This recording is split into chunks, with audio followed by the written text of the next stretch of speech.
Radioscopie.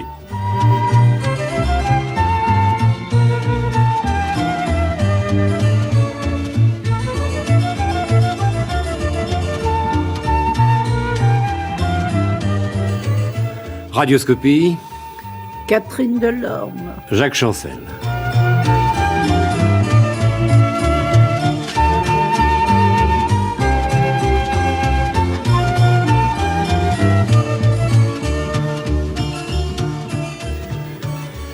Catherine Delorme, vous êtes née en Sicile au début de ce siècle, vous êtes française par votre mariage, vous étiez catholique, vous avez été élevée dans cette foi, puis vous vous êtes convertie à l'islam, et cela au terme d'une quête spirituelle, j'imagine, difficile, et sans doute unique en son genre. Alors moi je voudrais savoir, dès le départ, quel est le cheminement de cette quête ?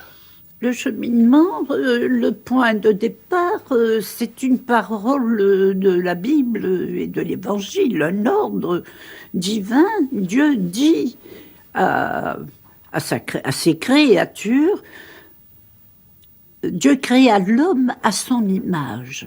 Ensuite, il y a un commandement, soyez parfaits comme votre Père céleste est parfait, n'est-ce pas ? Alors, ceci a été le point le plus décisif de ma quête. Pourquoi ?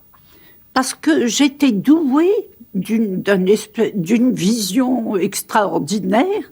Les gens me parlaient et je voyais comme en un écran tout ce qu'ils pensaient. Dès l'enfance ? Dès l'enfance. C'était terrible. C'est un don ? C'est un don, oui. Mais c'est un don qui m'a fait beaucoup de mal, parce que je croyais aux faits, et je voyais que le monde était loin d'être... Et cette discordance entre ma vision, ce que je voyais des créatures, du fond humain, de cette hypocrisie, de tous ces défauts, il n'était pas possible où pouvait être cette ressemblance divine. Or, j'avais la foi. Et du moment que Dieu l'avait dit, cela devait être. Alors vous avez choisi l'islam et je me demande ce que vous avez quitté en abandonnant le catholicisme. Mais vous êtes devenue différente immédiatement ? Attendez, j'ai choisi l'islam à la fin de toute une étude des religions comparées. Je connais toutes les religions, je les ai étudiées. J'ai 79 ans maintenant avec cette nouvelle année, n'est-ce pas ? Eh bien, j'ai passé des années à étudier chaque religion.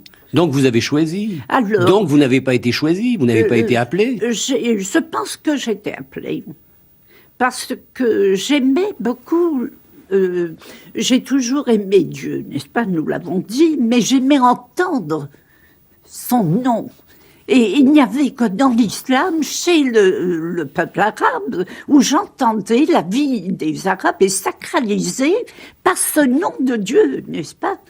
Et j'étais heureuse d'entendre le nom de Dieu, qui était comme un baume pour mon cœur. Voilà. Je voudrais savoir, dès le départ, de quoi vous vous êtes déshabillée en abandonnant la religion catholique ? Je ne me suis pas déshabillée. En devenant, comment dirais-je, musulmane, j'ai réalisé toutes les religions, et le christianisme en particulier.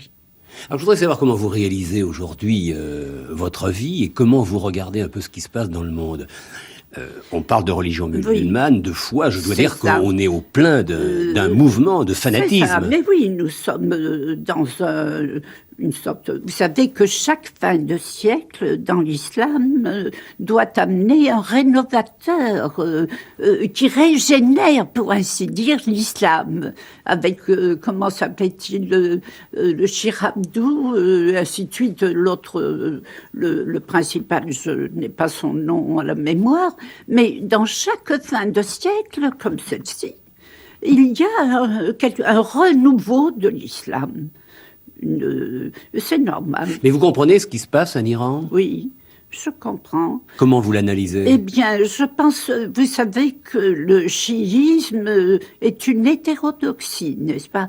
Et il y a le Coran s'est appuyé sur la lettre, n'est-ce pas? Mais l'interprétation de la lettre demande une connaissance métaphysique supérieure.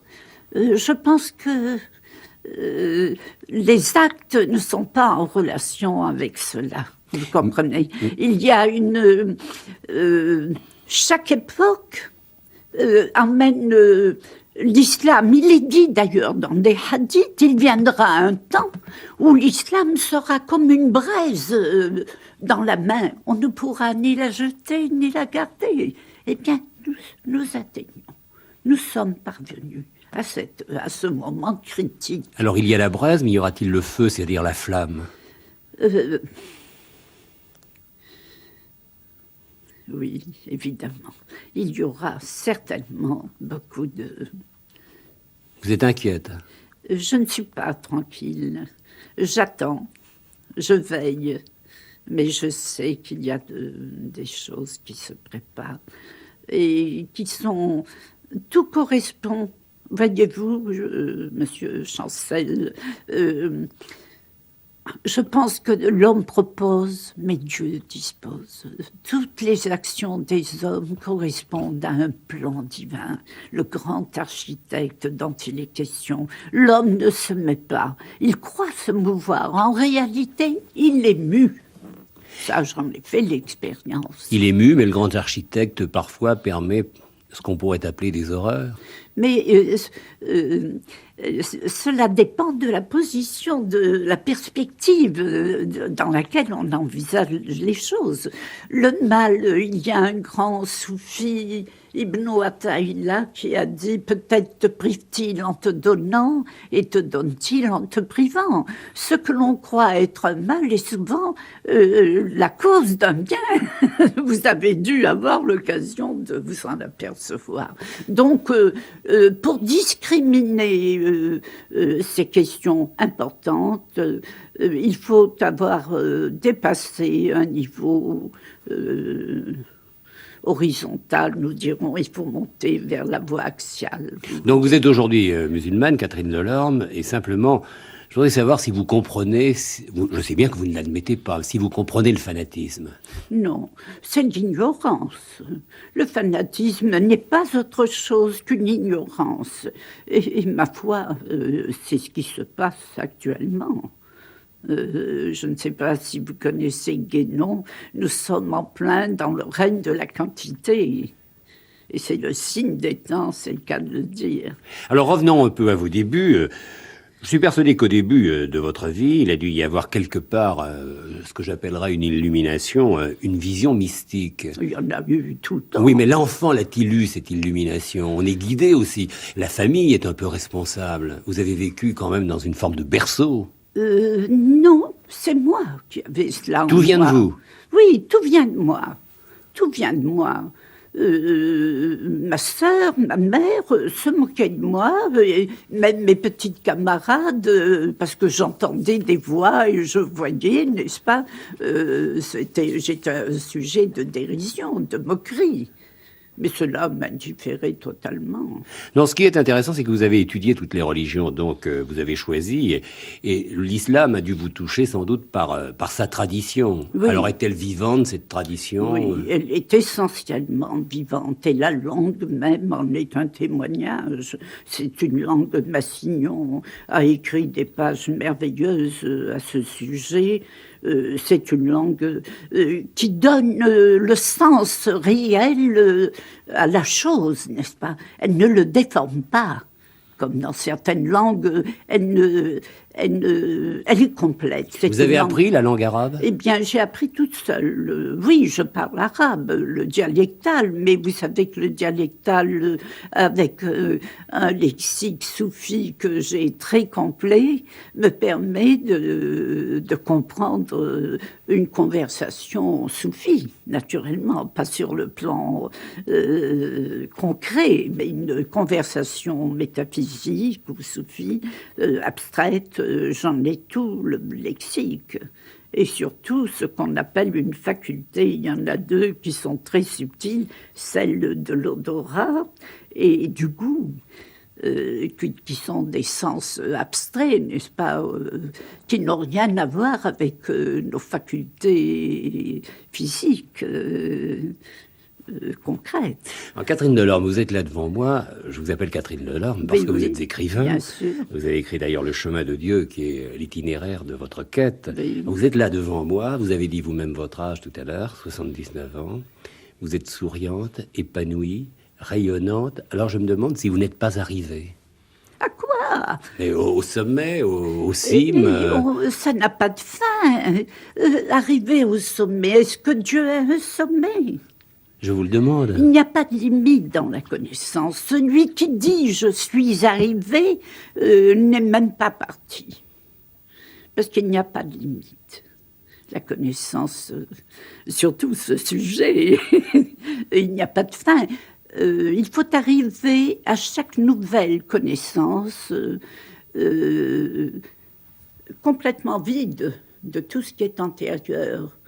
Comme un tableau noir, n'est-ce pas, qui a été couvert d'écriture, il faut effacer tout et recevoir pour être apte à recevoir la connaissance nouvelle, qui n'est plus une opération mentale, dialectique, n'est-ce pas? Non, c'est l'intellect pur, c'est l'intuition qui descend et qu'ensuite, qui est...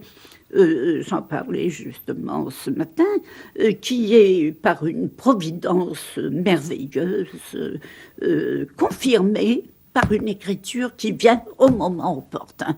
N'est-ce pas? Ça, c'est merveilleux. Sans doute avez-vous reçu, et très jeune, les effets de la prière. On le disait, vous avez étudié toutes les religions, oui. Mais un enfant, un adolescent, un jeune, essaie de chercher sa voie, de trouver un métier, de s'exprimer. Et vous paraissiez déjà véritablement inventé pour la connaissance, la recherche de la connaissance. J'aimais Dieu, n'est-ce pas? J'avais un amour. Qu'est-ce que c'est aimer Dieu? Mais c'est un amour, une flamme dévorante qui vous empêche de dormir, de manger, au point où il faut que quelqu'un s'occupe de vous. Quand la phase est arrivée à son moment critique, j'avais mon Upaguru, dont je parle dans mon livre, c'est-à-dire, c'est quoi? Upaguru, qui précède le maître, n'est-ce pas, qui s'occupait de moi.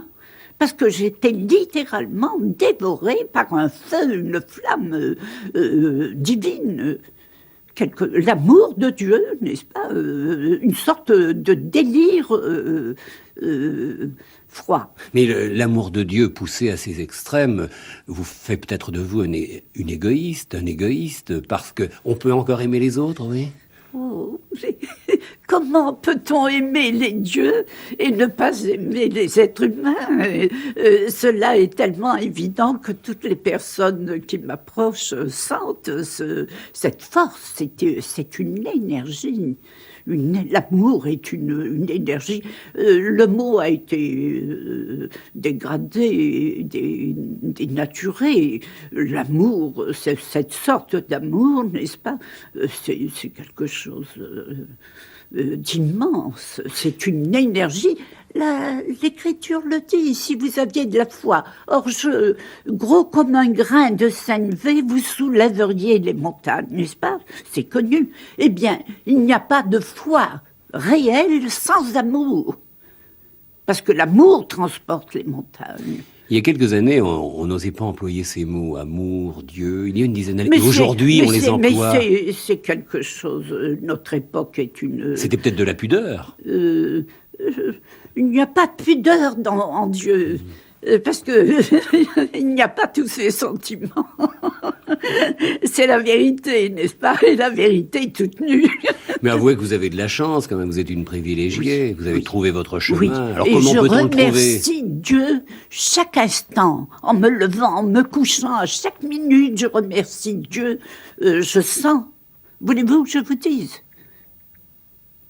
Je crois qu'il n'y a aucun être au monde qui ne possède ce que je possède. Cette plénitude. Cette certitude aussi. Plénitude qui comporte tout. Une totalité.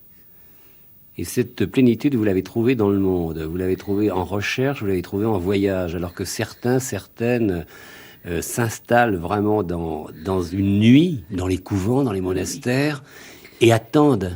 Voyez-vous, le prophète, en revenant de Badr, des guerres contre les créatures humaines, a dit à ses compagnons, nous allons maintenant entreprendre la guerre sainte.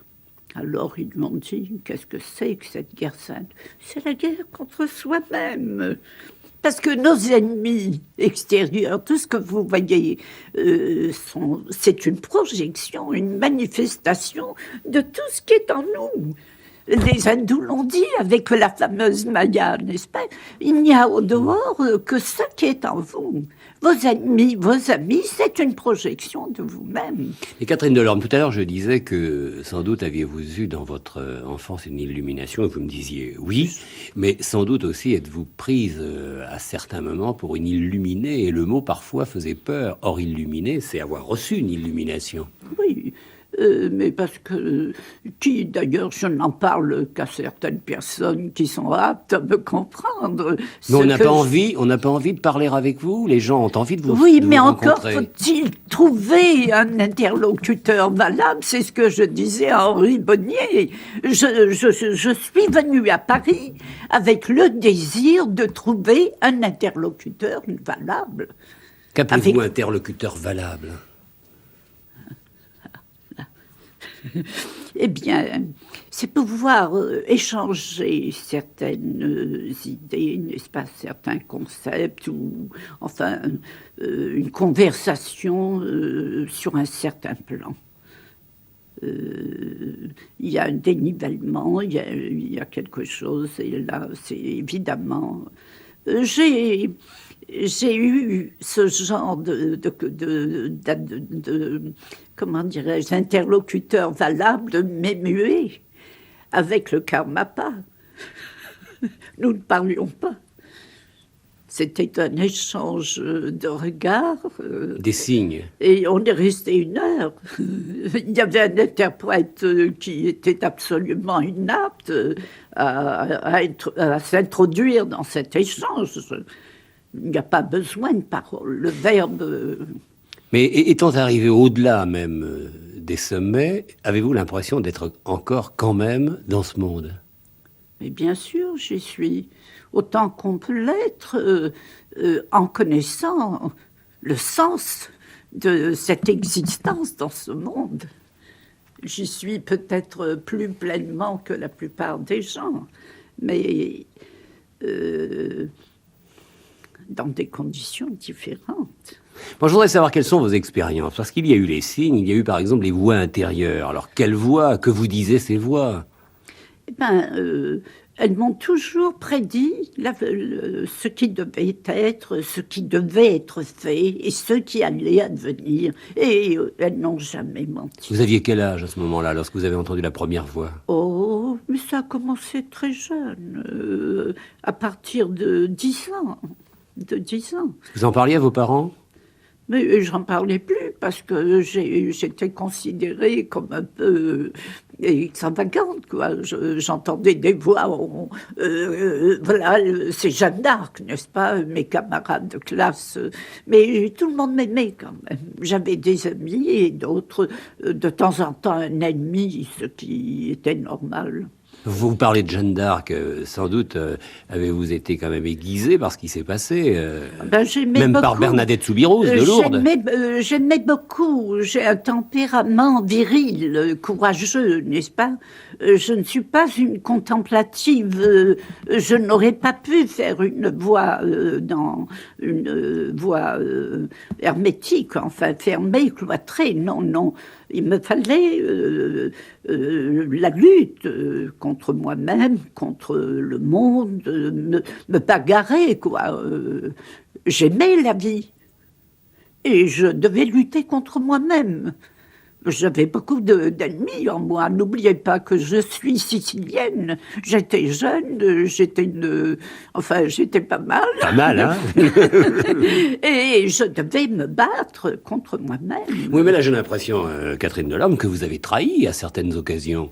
Car Comment j'ai trahi vous quoi? êtes mariée, vous avez eu des enfants. Oui. On ne nous l'avait pas interdit, tout ça? Mais non. Pour vous consacrer totalement à Dieu? Non, l'islam, justement, ce qui prouve que c'était une vocation islamique. C'était l'islam. C'est l'une des raisons qui ont fait que... J'ai suivi instinctivement, n'est-ce pas, providentiellement, la voie soufie, n'est-ce pas, qui est la mienne. Et j'ai eu 12 maîtres, j'ai reçu la baraka, l'initiation de 12 maîtres. Alors justement, il y a eu toutes ces rencontres avec des maîtres. Comment ça se passe avec les maîtres? Et c'est eux qui m'ont commandé d'écrire. Comment? Ce sont les maîtres qui vous choisissent ou c'est vous qui choisissez le maître? Non, c'est le maître qui choisit. Donc là, vous désignez oui, alors. Oui, comme je l'ai écrit dans mon livre, je cherchais d'un côté et lui m'a envoyé chercher de l'autre. Alors il y a eu les voies intérieures, il y a eu également les rêves prémonitoires. Alors moi je voudrais savoir ce que vous avez vu dans vos rêves. Les rêves prémonitoires, ça, c'est quelque chose... Vous savez, au temps du prophète, le rêve était le 40e de la prophétie. Or, j'ai appris dernièrement, je ne me souviens pas où, mais je sais que c'est authentique, qu'à l'époque actuelle, les rêves prémonitoires remplacent la prophétie. Je vais vous en donner un exemple assez relativement récent. Pour la dernière guerre, je me trouvais au Maroc, dans le bled, je me baignais.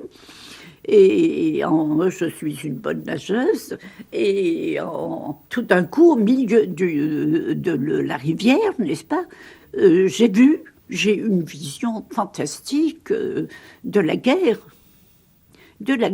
Et ensuite, j'ai tout vu. Je suis rentrée chez moi, mon mari était habitué, je lui ai dit, c'est la guerre. C'était la veille. Et lorsque mon mari est mort, je savais, c'était compris, après la fin de la guerre, mon mari, quelques années, est mort en 1944. La veille de sa mort, j'ai rêvé sa mort. Et ce qui s'en suivrait, un rêve encore plus extraordinaire, je me voyais veuve en vêtements de deuil, accompagnée par 2 autorités ministérielles, vous voyez, 2 personnages officiels en noir, sur un terrain d'aviation.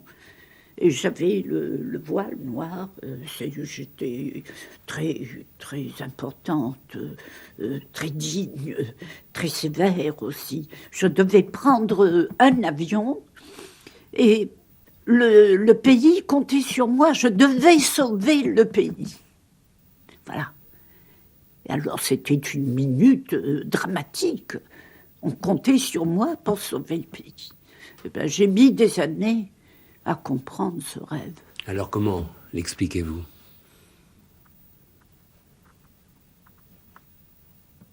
Comment le comprenez-vous?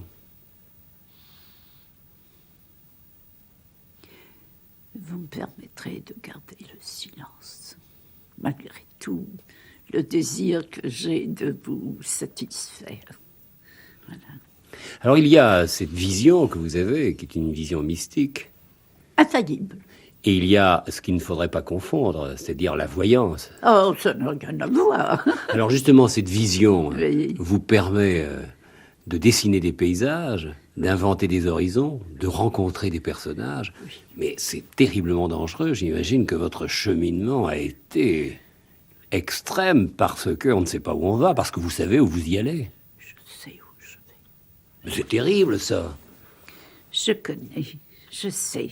J'ai mis des années. J'ai dit à Henri, je reviens toujours, c'est mon interlocuteur le plus fréquent. Lorsqu'on dit Henri, c'est Henri Bonnier. Hein, oui. écrivain. Alors, je lui ai dit, ce qui m'effraie, c'est moi-même. Je suis effrayée par cette immensité, tout ce qu'il y a en moi. Je me retrouve un peu partout, n'est-ce pas? Alors il faut que je me ramasse pour reconstituer une unité, n'est-ce pas? C'est effrayant. Alors moi, je ramasse un peu des miettes que vous semez, là. Vous parlez des voix intérieures, vous parlez des rêves prémonitoires. C'est vrai que vous avez entendu, c'est vrai que vous avez vu, c'est vrai que vous avez reçu des images, et c'est vrai que les choses se sont réalisées. Et puis il y a aussi les manifestations occultes. Alors là, on peut se demander si la spiritualité ne se transforme pas en spiritisme. Je fais exprès d'employer les mots qui vont vous choquer. Quelle horreur! Ça n'a absolument rien à voir. C'est grossier. C'est tout à fait deux opposés, deux pôles opposés, voyez-vous. C'est comme si l'imitation du singe, voyez, le singe imitant l'homme. C'est à peu près à ce niveau. Et alors, quelles sont ces manifestations occultes? Mais c'est pas occulte.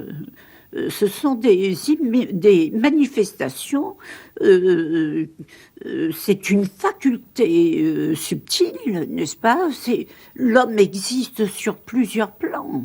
C'est écrit dans toutes les traditions. La forme physique est la forme la plus grossière, la plus concrète. Mais l'erreur consiste à croire, à penser que cette forme physique est la totalité. Non. Jacques Chancel existe à 7 niveaux différents de l'échelle, n'est-ce pas? Et Catherine Delorme, la même chose. Mais vous devez parfois souffrir de savoir tant de choses. Non, non. Vous pouvez savoir ce qui va m'arrive? Je ne cherche pas, ça ne m'intéresse pas. Mais si vous vouliez. Ce qui m'intéresse, c'est de voir si je sens une ouverture et un acquiescement. Je vous ai dit, je suis très discrète et très probe.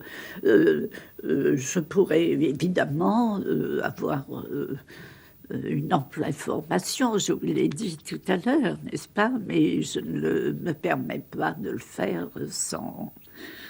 Et vous m'avez dit un mot qui était beau, là. Vous me parliez des espions du cœur. Oui, Jawassi Selkoloub, les espions du cœur. Parce que nous avons ces facultés hypersensibles, n'est-ce pas? J'entends, par exemple, sans l'oreille. Je goûte, je sens sans l'odorat. J'entends chez moi, je suis couchée, j'entends les vagues qui viennent mourir sur la grève, le souffle, la brise dans la forêt, les arbres qui frémissent. Mais c'est merveilleux, et j'entends bien autre chose. Enfin, je vous en décris quelques petites choses. Mais il vous a fallu combien d'années pour arriver à cette merveilleuse plage? Mais c'est constant, ça. Ne croyez pas, tout ça vient lentement, progressivement. Un enfant, un homme ne devient pas homme du jour au lendemain. Il est enfant, il est l'adolescence, la puberté, et ainsi de suite. C'est un processus. Rien ne se fait d'un seul coup. Ce serait... non. Il n'y a que l'illumination qui vient d'un seul coup.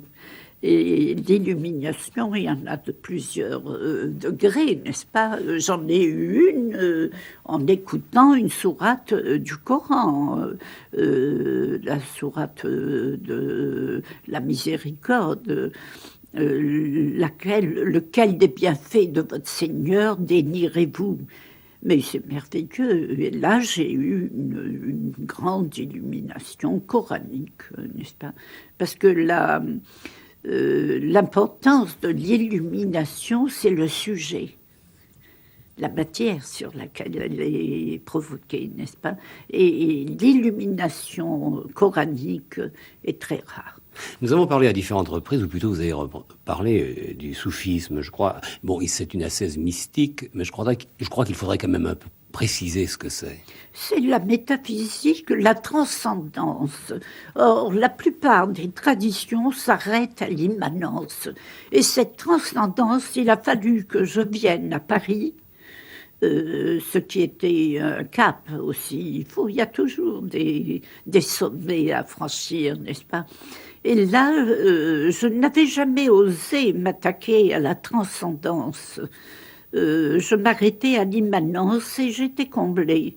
Or, en arrivant ici, j'avoue que Paris a des possibilités, un climat qui est extrêmement favorable pour le travail intellectuel. C'est une bonne plateforme. Ah oui. J'étais venue à Paris en 54, je suis restée 4 ans dans des conditions de misère. Ça a été 4 années d'enfer. Ce qui fait qu'après cela, je n'aimais pas Paris. J'y avais trop souffert, n'est-ce pas? Ça a été mon enfer. Mais maintenant, je peux dire que c'est mon supra-paradis, voilà. Mais puisque vous êtes converti à l'islam, vous avez été tenté peut-être de convertir les vôtres aussi. Ah, je ne fais pas de prosélytisme. Ah, pas du tout. Mais les gens viennent à moi. Vous savez, ce n'est pas au dentiste de courir avec son davier et qui veut qu'on lui arrache une dent, n'est-ce pas? Je reste chez moi et les gens viennent. On ne doit pas refuser. Mais je ne fais pas de prosélytisme. De même que j'encourage les chrétiens dans leur voie.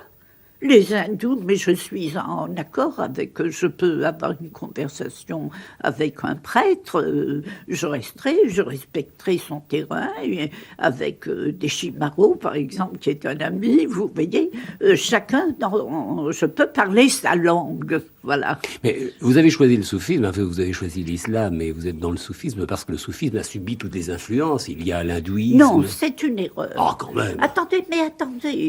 Attendez, doucement, ne vous insurgez pas. Ah non, mais moi j'écoute. Oui, lorsqu'on est à un certain niveau, le principe est un. Oui. Et il est inimitable, il est unique, n'est-ce pas, Bon, mais les traductions, les manifestations. Ici, il y a un rayon de soleil. Là, il y a toute une plaine, un rayon de soleil qui entre dans un cachot, dans une prison. Et là, le soleil s'étend sur tout un pays, vous voyez. Donc, la tradition est une dans son essence, dans son principe, puisque c'est la connaissance de Dieu, n'est-ce pas? Alors, qu'elle soit exprimée en sanskrit, en hébreu, en tao, en chinois, c'est toujours la tradition. L'erreur est de croire que l'un a copié sur l'autre, pas du tout. Chacune reçoit. Si demain vous recevez une illumination, c'est pas parce que vous avez copié sur moi ou que je vous ai influencé. Vous comprenez? Voilà. Est-ce le repentir? Quel repentir? De quoi? Le soufisme, le repentir. Le repentir? Oui, est-ce une manière de se délivrer de quelque chose? Oh, je ne vois pas, comme dans toutes les religions, le repentir de ses péchés. Ça, c'est dans toute. On ne doit pas approuver ses péchés, n'est-ce pas? Non. Il y a un accord total avec le commandement, la loi divine. Soumission est un terme qui n'est pas tout à fait exact. C'est l'acquiescement total, absolu, avec la foi. Je m'aperçois, Catherine Delorme, que vous êtes une authentique mystique installée dans la vie. Oui. C'est-à-dire installée. Sur la terre. Installée, mais je peux partir dans 10 minutes. Vous voyez, donc c'est une installation tout de même provisoire, ne l'oubliez pas. Mais y a-t-il beaucoup de femmes qui aient été reçues comme vous l'avez été? Non. Ça, c'est un fait unique qui ne s'est pas produit il y a des siècles, n'est-ce pas? Qu'une Européenne, une femme européenne, ne connaissant très peu l'arabe, n'est-ce pas? C'est le Maroc, votre terre? C'est le Maroc. J'ai vécu dans toute l'Afrique du Nord, en Tunisie, en Algérie, mais ma terre, c'est le Maroc. Je me sens marocaine. Et là, j'ai été reçue par les derniers, parce que maintenant, il y en a peut-être, à mon avis, de ma connaissance, il y en a un qui reste. Enfin, vous êtes l'unique femme qui porte ce titre. Moi, je ne sais pas le dire en arabe, mais en français, on peut le dire, connaissant par Dieu. C'est un degré d'initiation, la connaissance. On appelle quelqu'un qui a la connaissance du soufi un arif. Or, les arifounes, n'est-ce pas, les connaissants, ceux qui ont la connaissance, pour les distinguer de la connaissance scientifique, n'est-ce pas, on dit qu'arif billah, connaissant par Dieu. Oui. Et alors, c'est ce bi voilà, la question est là, toute l'importance du sujet, c'est que il y a un hadith et des paroles traditionnelles qui disent mon serviteur ne cesse de se rapprocher de moi par les actes surérogatoires. Il y a les actes obligatoires et surérogatoires, jusqu'à ce que je l'aime et qu'il m'aime. Quand je l'aime, je deviens l'œil par lequel je vois, l'oreille par laquelle j'entends, etc. Vous voyez, voilà billah, connaissant par Dieu. Il m'arrive de parler et de m'instruire en parlant. Attention, je m'entends dire des choses que j'ignore absolument. Donc, il n'est pas possible, il est certain que il y a quelqu'un d'autre qui parle, et ce quelqu'un, ça ne peut être que Dieu. Vous êtes habité. Eh bien, Dieu l'a dit dans le Coran, il habite, ne me contiennent ni les cieux ni la terre, me contient le cœur de mon serviteur fidèle. Or, je pense, j'espère être un de ses serviteurs. Mais cet héritage que vous avez, oui. Vous allez le laisser à quelqu'un? Parce que tous les grands secrets, vous le dites, sont en terre marocaine. Bien sûr, oui. J'espère. J'ai autour de moi un petit groupe que j'aime. Je plante des graines et j'ai avec moi qui m'accompagnent dans ma vie depuis des années, des personnes dont j'espère faire des héritiers. Oui. Alors, au commencement de votre livre, Le chemin de Dieu, vous inscrivez un extrait du Coran. Vous en avez donné un peu l'essentiel, mais je vais le donner totalement parce qu'il me paraît important. J'ai préparé pour mes serviteurs les justes ce que l'œil n'a point vu, ce que l'oreille n'a pas entendu, ce qui n'est encore monté au cœur d'aucun homme. Ça, c'est vraiment le privilège du mystérieux et de la lumière. Hein. Et vous êtes le seul qui l'ayez remarqué. Le seul. Parmi tous mes lecteurs, vous êtes le seul qui l'ayez remarqué. Je vous en félicite. Donc l'œil, l'oreille... on ne peut pas imaginer la source inconnue. Les promesses de Dieu, je les ai vues, ce qui a fait encore accroître mon amour de façon à atteindre... Vous le sentez, n'est-ce pas? Ce ne sont pas des mots, ce sont des choses. Alors tout à l'heure, Catherine Delorme, vous m'avez dit, tout cela, je le dois à moi-même. Et je poussais un peu plus en vous disant, peut-être avez-vous été installé dans un berceau qui était celui de la famille. Et pourtant, je le crois, j'ai cru le lire dans ce que vous écrivez, le mystère, vous l'installez quand même presque dans les origines de votre famille. Je pense à cet ancêtre. Mon grand-père. Non, même au-delà du grand-père, le prince maltais. Là. Oui. Alors, est-ce qu'il y avait chez lui une illumination? Est-ce qu'on peut la retrouver dans les documents? Mon père lui-même cherchait, je crois qu'il était maçon, il était franc-maçon, et il cherchait aussi, et ma mère était très croyante, oui. Il y a certainement, vous savez, la Sicile a été sous la domination arabe pendant 4 ou 5 siècles. Qu'il y ait eu même un mélange de races, c'est possible. C'est possible. Votre père était sculpteur, lui. Oui. Il était très, très, très attiré par tout cela. C'était disons par la connaissance. Une question de fond, si vous voulez. C'était une question... J'étais trop jeune pour qu'il puisse... Il ne parlait avec moi que de politique, c'est curieux, alors que ma sœur avait 4 ans de plus. C'était avec moi qu'il me parlait de politique. Oui. Mais il a compris quand même, parce que c'était lui que vous devez d'avoir vécu cette aventure en Afrique du Nord, car c'est lui qui est parti là-bas. Oui. Cela ne pouvait pas être vous étiez trop jeune. Oui. C'est lui qui a décidé pour vous. Bien sûr. Bon, c'était peut-être une terre qui vous offrait.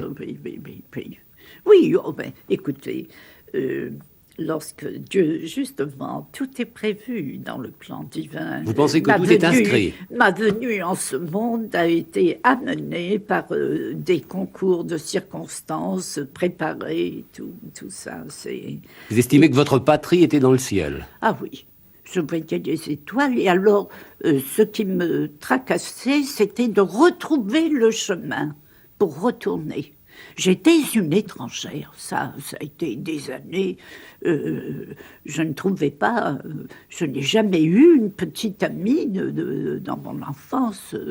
J'étais une autre, d'une autre espèce, Je croyais, j'avais la foi, je croyais aux fées, j'étais naïve, je voyais tout en bien. Et aujourd'hui encore? J'ai beaucoup. Maintenant, j'ai des yeux. Je vous ai dit, c'est pas des yeux, c'est un radar qui traverse. Pour moi, il n'y a ni temps ni espace. Ce sont des valeurs tout à fait de ce monde et qui n'existent pas. Je vis en dehors de ça. Mais lorsque votre itinéraire sur la Terre sera terminé, vous pouvez savoir la planète qui vous accueillera, ou vous serez encore là? Oh, j'ai l'impression d'un enfant qui pose des problèmes. Mais je suis un enfant. Oui.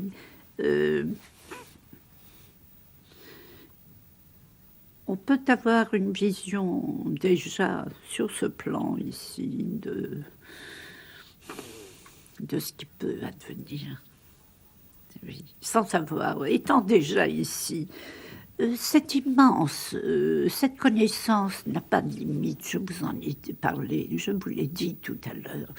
Et pour en avoir un faible aperçu, il faut déjà véritable, attention, pas un aperçu littéraire, non, vécu, une expérience, il faut des années. Alors Catherine Delorme, vous étiez catholique, vous êtes aujourd'hui musulmane, vous avez étudié... Je suis toujours, je crois au Christ. Bah, vous êtes quand même musulmane. Mais oui, mais l'islam, voilà une erreur. Vous ne pouvez pas être musulman si vous ne croyez pas, vous m'entendez? De religion musulmane. Attendez. Si vous ne croyez pas que le Christ est le Verbe et l'Esprit de Dieu, si vous n'y croyez pas, vous n'êtes pas musulman. Vous n'êtes pas musulman si vous ne croyez pas que Marie a conçu le Christ par l'opération du Saint-Esprit. Voilà. Alors, qu'est-ce qu'il vous faut de plus? Il y a aujourd'hui 800 millions de musulmans dans le monde. Mais Aïssa, beaucoup de musulmans s'appellent Aïssa. Vous ne trouvez pas des catholiques qui s'appellent Mohammed. Voilà, vous comprenez? Qui peut le plus, peut le moins, mais le moins ne peut pas le plus. Mais les athées, vous devez les comprendre quand même, les athées ont tout de même leur lumière. Comment vous les regardez? Ceux qui n'ont pas comme vous l'illumination. C'est très bien, cette question est très intéressante. Je pense, d'ailleurs, c'est écrit, Dieu, lorsqu'il a créé sa créature, il y a mis une graine de lumière. Et c'est à la personne de développer, de faire croître cette graine, n'est-ce pas? S'il l'étouffe avec de la boue et s'il ne l'arrose pas, évidemment. Alors, mais je ne pense pas à l'athéisme total. Il y a un athéisme de nom, de forme, si vous voulez. Mais beaucoup de personnes croient en Dieu, mais leur Dieu n'est pas le Dieu de... Il a son Dieu. Le charbonnier a son Dieu est charbonnier. Le cordonnier est la même chose, vous voyez. Alors, chacun a son Dieu. L'un, ça peut être l'or. L'or est un Dieu. Vous voyez, l'autre, c'est sa profession, et ainsi de suite. Il n'y a pas de véritable athée. L'existence n'aurait pas de raison d'être. Enfin, il vous a fallu vaincre, comme vous le dites, les forces antagonistes qui s'opposaient à l'intérieur de votre être. Oui, mais il vient un point où il n'en est plus question. Il n'y a plus de forces antagonistes. Oh ben non, puisque il n'y a plus d'épreuves, alors. Non, Il n'y a plus, parce que vous arrivez à ce makam Ijtima Dandin, Ce qui veut dire la réunion des opposés qui deviennent complémentaires. Et c'est une station qui a un rôle important dans l'alchimie et dans l'hindouisme. C'est là où se produisent les noces véritables de l'esprit. Et voilà. Et ça n'est pas la retraite. Oh, la retraite, c'est totalement différent. Pour arriver là, il faut avoir fait la retraite. La retraite est une sortie provisoire du temporel pour entrer totalement dans le spirituel, n'est-ce pas? Avec une volonté. Vous avez senti le poids de ce mot et une détermination. Et une grâce qui couvre le tout. Alors là, Catherine Delorme, je vais vous agacer un peu parce que je vous ai bien écouté. On sent, et tout le monde l'aura compris, vous croyez que vous avez raison. Croyant que vous avez raison, vous obéissez. Obéissant, vous décidez, vous faites. Et dans certains cas, c'est ça le commencement du fanatisme. Ça n'a rien à voir avec le fanatisme. Personne n'est plus positive, si l'on peut, autant que ça peut s'appliquer à la vie. Je suis tout à fait normale, je n'ai aucun fanatisme. Les idéologies, tout ça, mais je les ai dépassées, vous comprenez? C'est ce que je voulais que vous me disiez. Je suis à un niveau, puisque... où tout ça, ce sont des fluctuations. Mais enfin, vous avez eu la chance d'obtenir une parfaite maîtrise. Ah oui, ah oui. C'est ça le succès. Ça, de l'obtenir, je l'ai à la pas sueur facile, de hein. mon front. À la sueur de mon front. Il y a, parce que votre livre est fait de petites histoires, Oui. de contes, de récits. Il aurait fallu 5 ans pour écrire ce livre comme il faut. Or, au moment où je l'ai entrepris, j'étais dans un état de santé qui ne me permettait pas de penser pouvoir l'achever. Oui, mais enfin, les histoires sont racontées de telle sorte que nous sommes, nous, des voyageurs. C'est l'auberge espagnole. Et puis on y prend ce qu'on peut y trouver. Pour tout le monde. Mais à un certain moment, vous dites, racontant une histoire, mon cœur ne battait plus. Ah oui, c'est vrai. Donc, Ça, à un certain moment, vous étiez mort. Racontant une histoire, comment avez-vous dit Enfin, ça? racontant une histoire. Racontant, je devrais dire. Non, c'est le moment suprême de la quête. C'est un premier... C'est le plus important dans cette question-là. C'est le fana, fil-là, n'est-ce pas? C'est... dans toutes les traditions, c'est exprimé, ça a toutes sortes de noms. L'éveillé, l'identité suprême, ça a des titres mirobolants. C'est la maîtrise totale. Il y a une extinction, il y a quelque chose qui s'en va, c'est certain, puisque je l'ai parfaitement écrit, n'est-ce pas? Le cœur s'est arrêté de battre, mon pouls s'est arrêté de battre. Il y avait quelque chose qui était plus important que tout cela, c'est que vous voyez cette pièce avec tout ce qu'il y a dedans, tout avait disparu dans cette lumière victoriale, n'est-ce pas, une lumière, tout disparaissait, il n'y avait plus rien, il n'y avait que cette lumière merveilleuse. Alors là, le petit moi égoïste, le petit égo étriqué, mesquin, dans ses langes, est parti, n'est-ce pas? C'est le serpent qui a changé sa peau, le vieil homme qui est parti, c'est tout un tas de... Et c'est de l'homme nouveau, c'est quelque chose de merveilleux. Mais comment bat une tête lorsque le cœur ne bat plus? Tout ça est relatif. Nous avons de l'existence une notion tout à fait grossière. L'existence réelle n'est pas dans la forme. Elle est dans l'esprit. Il y a cette petite phrase aussi, j'étais un trésor caché. Ah oui, c'est Dieu qui a dit ça. oui, on a demandé au prophète, elle est merveilleuse. J'étais un trésor caché. Mais c'est vrai. D'une beauté. C'est vrai, Dieu est un... Mais chacun peut se dire peut-être, Mais je bien suis un sûr. trésor caché. On Non. ne se connaît pas. Ah non, pas de lui-même. Il ne faut pas confondre le serviteur, le féal avec le Seigneur. Oui, mais il y a Dieu en chacun de nous. Mais bien sûr. Mais la goutte d'eau ne peut pas dire « je suis l'océan ».